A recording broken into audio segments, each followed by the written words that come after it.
If I can't keep my head held high enough, I'll just speak love and watch the smiles come, bring my spirits up. There's some shit I like to fix, but I still know that I'm blessed. Welcome back to my coverage of the Kristin Smart case. Court is back in session Friday, August 12th, 2022, in Department 4 of the Monterey County Courthouse in Salinas, California. The father and son duo are both charged in connection to the disappearance of the college freshman back in 1996 after Paul Flores was last seen leaving a party with Smart. They are currently being tried at the same time, but with two different jurors who rotate in and out of the courtroom depending on the witness. As the trial continues and testimony continues as well, these two juries, and Paul's jury in particular, hearing more stories, different accounts of what happened that weekend. Liar, liar, liar. Pants on fire. Pinocchio Paul. And are the inconsistencies going to be enough for this jury to find beyond a reasonable doubt that he murdered Kristin Smart? I know that's the big question in this case. And we are resuming with the cross-examination of SLO Sheriff's Deputy Richard Neufeld. And if you recall, he had began his testimony on Wednesday, and he's the crime lab investigator that we heard from already, like I said. Yeah, he's recalling back to 1996 when he had a lot of questions for Mr. Flores back then with all of his consistencies that they were kind of piecing together with their puzzle pieces. And then he started to get some information, and they got the search warrant, and they processed that dorm room. Neufeld was asked what the proper procedure to preserve a crime scene would be, and he went into details about that and whether Paul's dorm room could have been contaminated.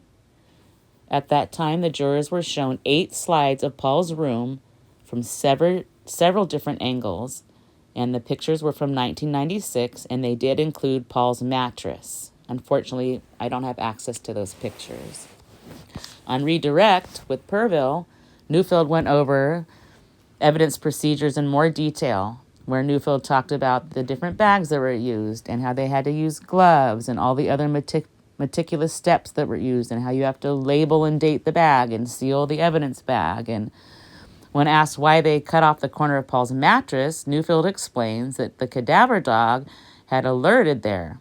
And Sanger objected on hearsay, and the judge instructed the jury not to use that statement as fact. Sanger also asked Neufeld if waiting a month to process the scene was ideal, and how many others had come in to the room during that month. Neufeld said he did not know how many people had entered the room during that time. Neufeld explained how he photographed the scene on June 24th, 1996.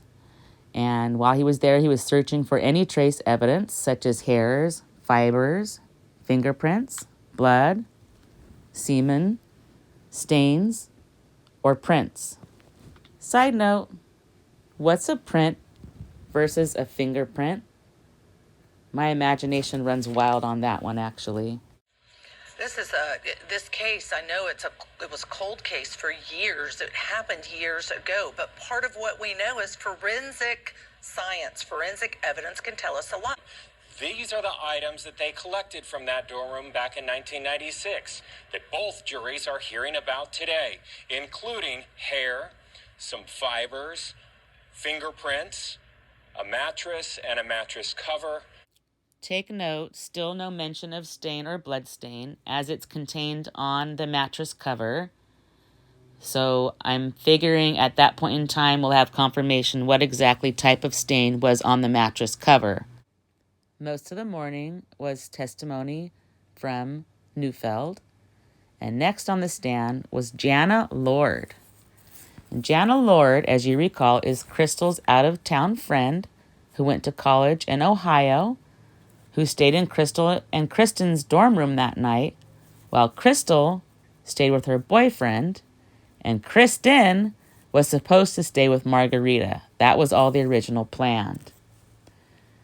Now, Jana said that she recalls meeting Kristin and Crystal's other friends at the dorm room earlier, and she said that Kristin's bed was piled with clothes. For some reason, there's no still shots of Jana for me to put. No one took pictures of her, or they're not available yet anyway. And I just wanted to touch on how this type of testimony touches me.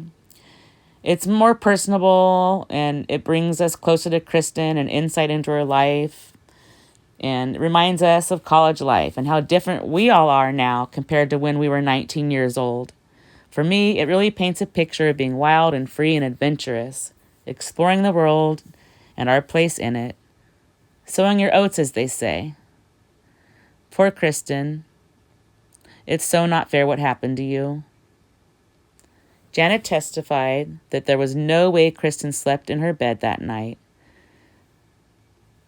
Thank goodness for the odd sleeping arrangements. Otherwise, Paul would be lying and saying someone kidnapped Kristin from her dorm room, probably. Well, Jan is going to tell us more about the mystery man, a.k.a. possible suspect, according to Sanger, Ted. Apparently, Ted showed up at 3 a.m. in the morning to Crystal and Kristin's dorm, wanting a place to stay for the night. And of course, we know Jana was the one in the room that night. So supposedly, Ted slept on the floor of room 120, and Kristin's bed, as we've mentioned, had clothes piled on it, a big giant pile of clothes. And by 9 a.m., when Jana woke up, she noticed Ted had gotten on the bed with her. He was on top of the blankets, but still on the bed. Jana also testified that between midnight and 9 a.m., no one else knocked on the window. Poor Ted. I can't wait to see Ted and hear from Ted and see what he has to say. Sanger asked if Jana really didn't like Ted, and there was an objection by the prosecution on relevance, which was overruled. Jana answered that he was not her friend, and Sanger said, "You described him as, quote, angry, defensive, and mean," end quote. She answered, "He did have a sarcastic personality." And as it was stated, nobody would have been able to sleep on that bed the way that it was. Sanger pointed out that Jana did not remember Jen helping her to bed.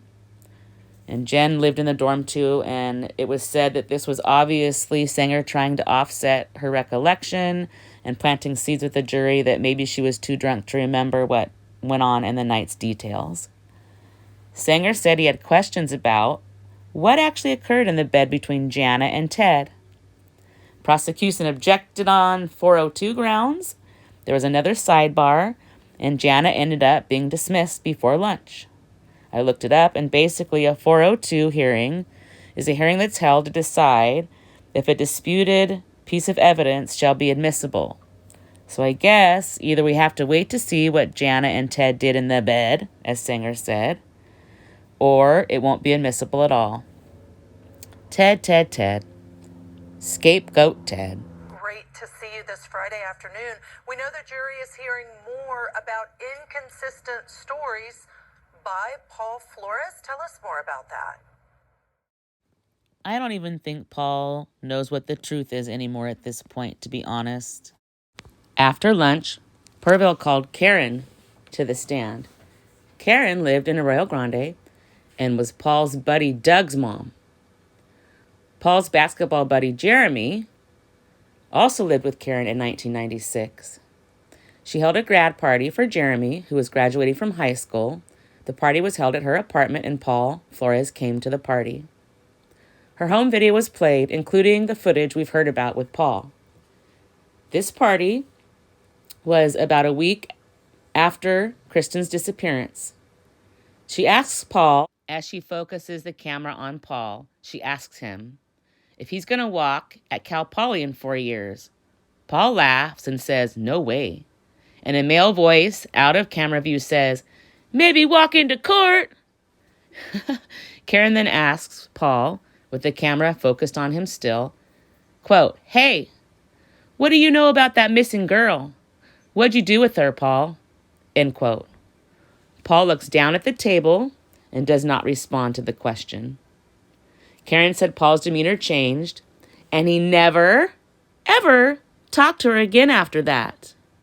This just reminds me so much of all the times I've heard that Paul has ran away, like after he beat up the child in middle school, or how Mario said he never returned to Kristin's dorm after she went missing. He started sticking to his own common areas in the dorm and was no longer seen at the wee hours over in Kristin's dorm area. Paul's attorney asked Karen if she realized how many times Paul was probably asked that very question, and Misik asked Karen and made her admit that she was asking a sarcastic question during her very brief testimony. Side note. All right, I'm going to interject my opinion here. You know, sometimes I just have to do it. I bet Susan is the one that told Paul not to speak to Karen ever again.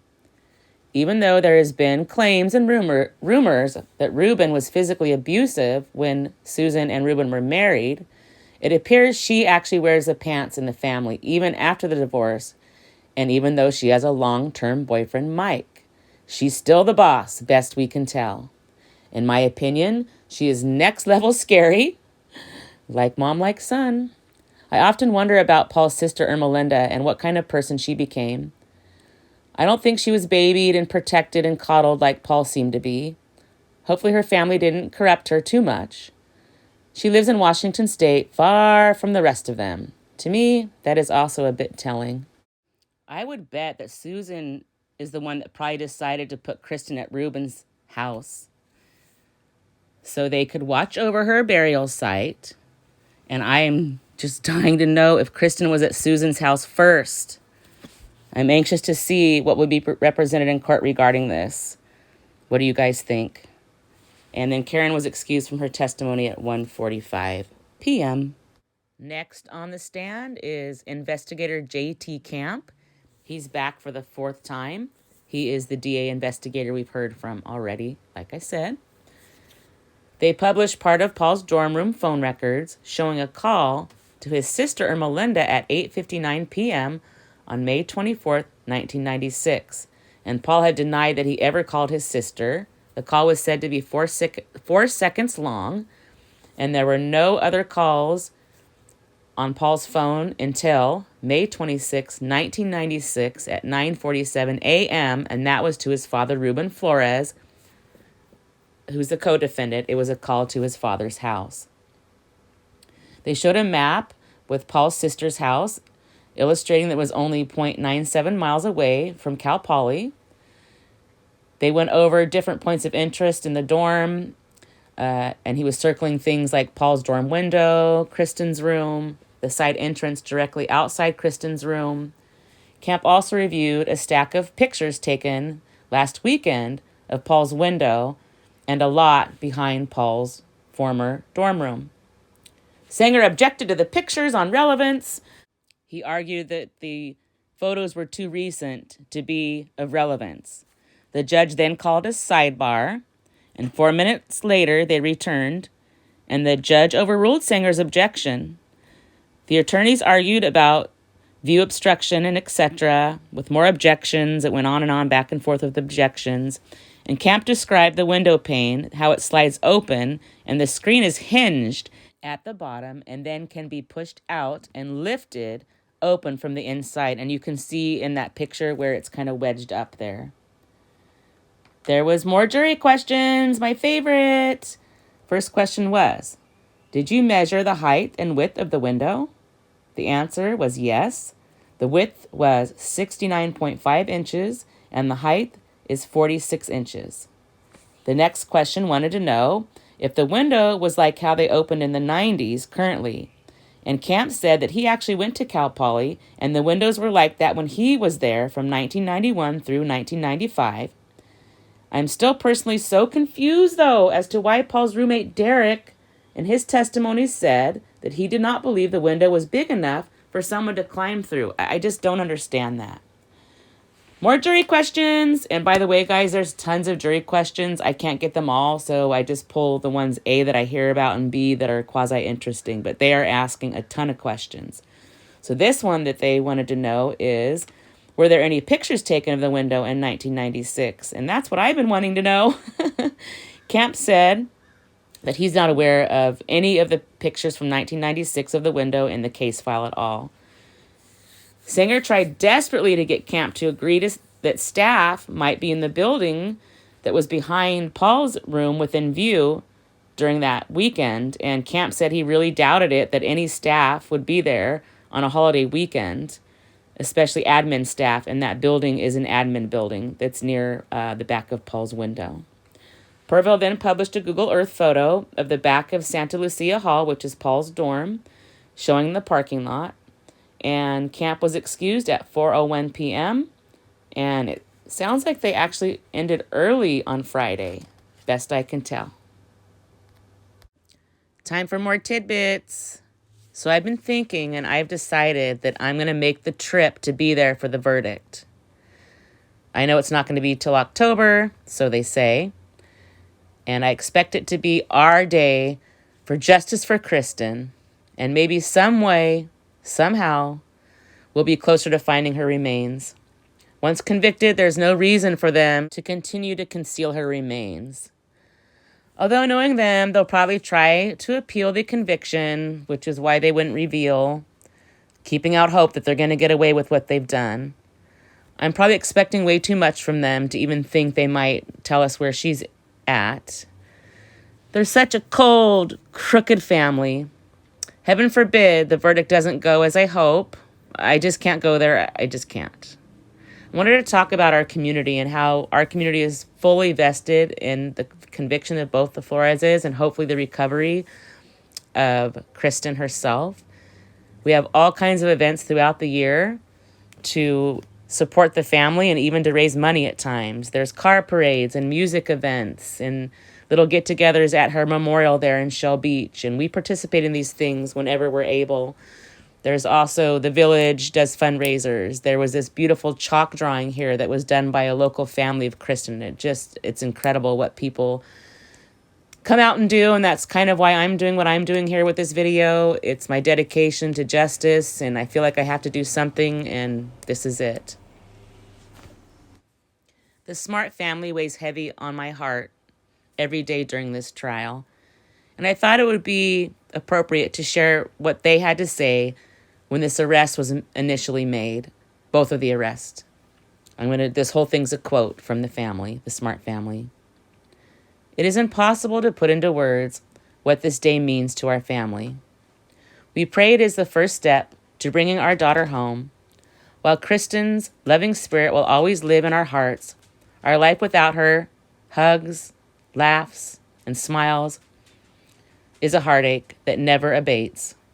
The knowledge that a father and son, despite our desperate pleas for help, could have withheld this horrible secret for nearly 25 years, denying us the chance to lay our daughter to rest, is an unrelenting and unforgiving pain. We now put our faith in the justice system and move forward, comforted in the knowledge that Kristin has been held in the hearts of so many and that she has not been forgotten. So that's the end of the quote. And the first part of that statement just broke my heart. I mean, owie. In the middle about the heartless Flores family made my blood boil.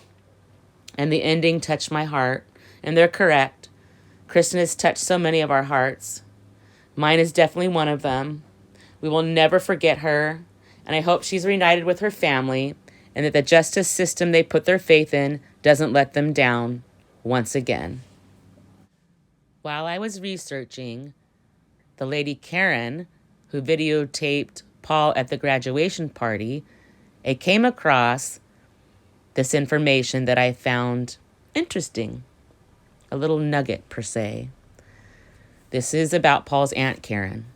Paul's Aunt Karen Kinsley, and I'm not sure if it's Ruben's sister or Susan's sister, but she was interviewed and said she doesn't believe Paul hurt Kristin. Quote, "He said he liked her, and he doesn't know what happened to her," end quote.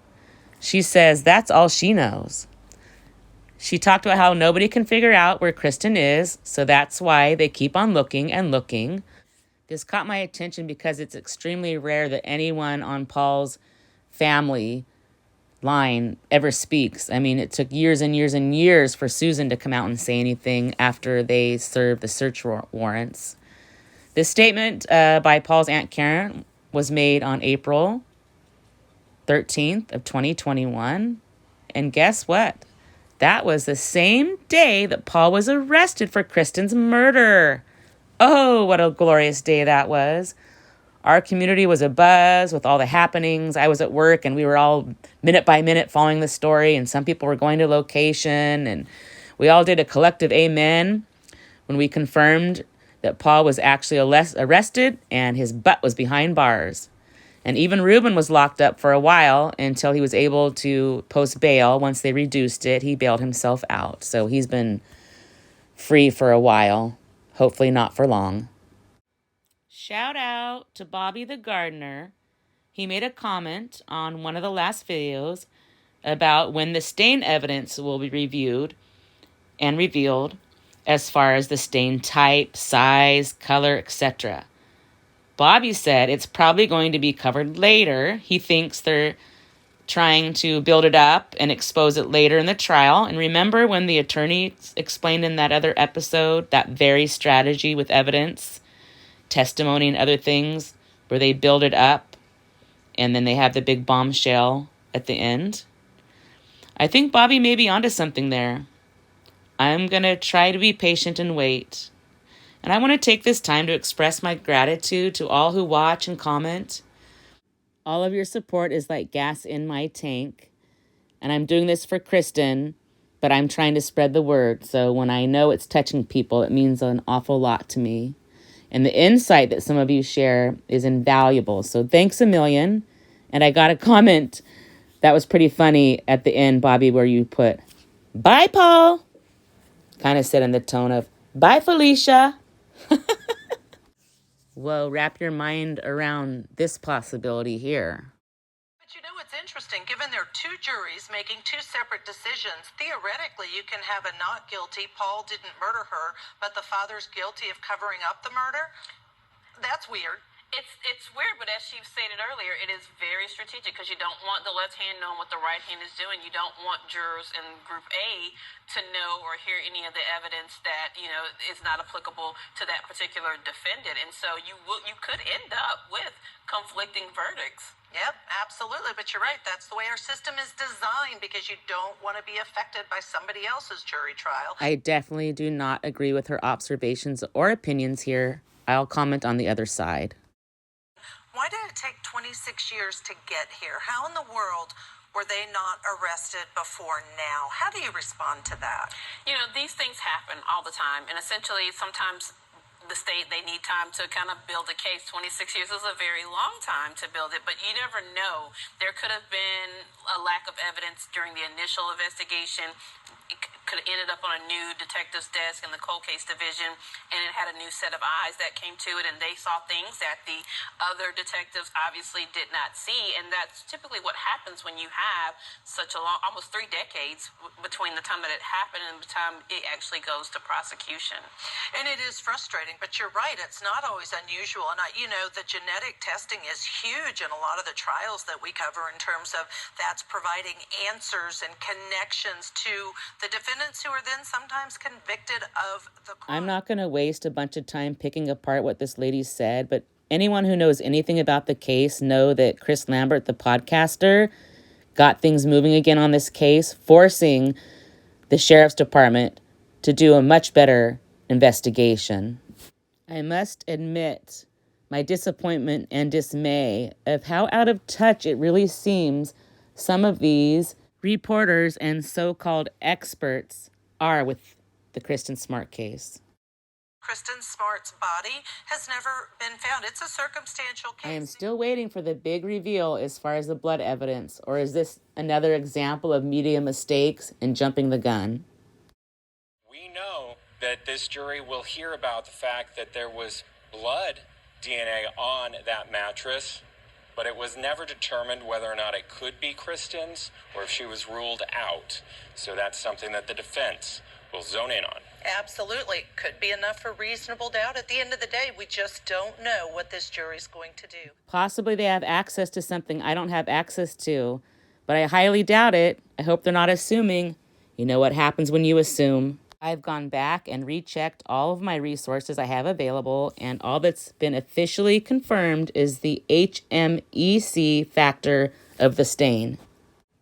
I started researching further on the HMEC, but the data is highly scientific, and it usually leads back to breast cancer research.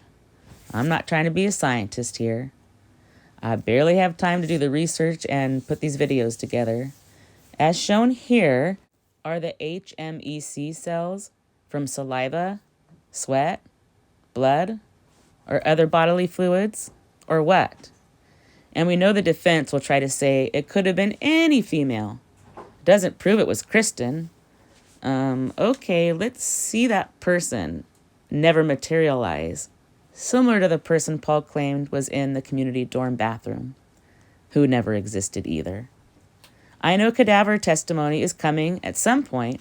Hopefully, there they establish whatever girl was on the mattress, that she was a dead girl, and how many of those did Paul have in his bed.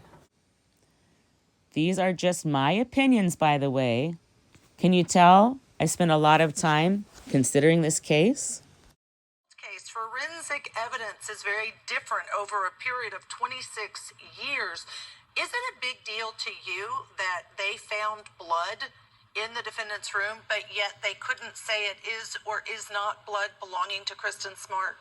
I'm not surprised. Again, time is on the defendant's side. The longer things go, the more things become stale. And so that's going to be an issue, certainly, for the state. But you can't undo the fact that they did find some blood there. So that's going to have to be something that the defense is going to have to find a plausible explanation for. Right, absolutely. Now let's hear from some of the experts to see how they feel about verdict possibilities. I do feel like there will be a conviction. I think that 26 years passing and a blood stain on a mattress is very, very difficult for the prosecution. But I think that the evidence about rape over time by this defendant is going to be very strong. And that is going to, in my opinion, tip the scales in favor of the prosecution and a guilty verdict. I think the reason why it's taken so long for this case to come to trial is that they were waiting around to find evidence about what the state is calling the burial ground beneath the deck. And I think that only occurred through technology that was recently developed. So my guess that it's taken so long is that they really wanted to bring to light this maybe newer information about where they believe that this young college girl was buried in the backyard of the father of the defendant. And hence his charges. That's exactly what the state is. You know how we do it here. We stay hopeful, but we do not wear rose-colored glasses. Here's a differing opinion. I don't see a conviction. Really? I have to disagree. I don't think that they have a lot. It does hurt them that they do not have a body. But again, a lot of the evidence that they have is stale. Witnesses, their memories are not as fresh as they were around about the time that this incident occurred. And I think the state is going to have, a hard time, linking the two. And especially if they have good defense attorneys, they're gonna emphasize, hey, they spent too much time on these people. They haven't really vetted out other options. And, again, it made national news. They want to blame somebody. And so I'd be surprised if they did get a conviction on Week this. number 4 of the trial is now complete. We will be heading into week 5. And at the end of Friday's court proceedings, it was announced by Purville that they are actually running ahead of schedule. We are wrapping up week 4 of testimony in this lengthy trial, 26 years in the making, according to the Smart family. Here is more of what we can expect in the upcoming testimony. There is going to be testimony later on, we suspect, according to opening statements with the prosecutors. They're going to bring up the testimony and the cases, the alleged cases of rape out of L.A. County, about 6 hours from here. As always, justice for Kristin. If I can't keep my head held high enough, I'll just be love and watch the smiles come. Thanks for watching. Bring my spirits up. Don't forget to stop and smell the flowers. There's some shit I like to fix, but I still know that I'm blessed.